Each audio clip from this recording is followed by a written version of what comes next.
Forget the store-bought packets. This homemade butter chicken masala powder gives you that rich, authentic restaurant flavor using simple pantry spices. And if you want the full recipe, with all the ingredients and exact measurements, you'll find everything waiting for you down in the description. Start with 1 tablespoon of paprika together with 1 teaspoon of garam masala to build that warm butter chicken base.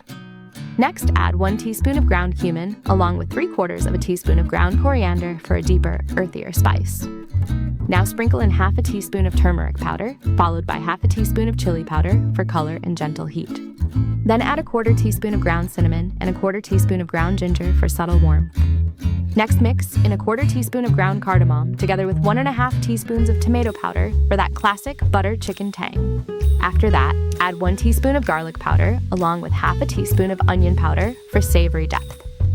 Now sprinkle in half a teaspoon of sugar and a 1/4 teaspoon of ground black pepper to balance the flavors.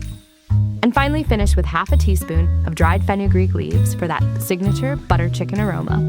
Once everything is in, mix the spices together until the blend is evenly combined and beautifully aromatic. If you're enjoying this recipe so far, tap like, share it with a fellow foodie, and subscribe to the channel, and hit the bell icon so you'll be the first to know whenever a new recipe drops. And just like that, your butter chicken masala powder is ready to use. This recipe makes about 1/4 cup of seasoning. Simply cook your chicken with onions, tomato, butter, and cream, then stir in this spice blend for that rich classic curry flavor.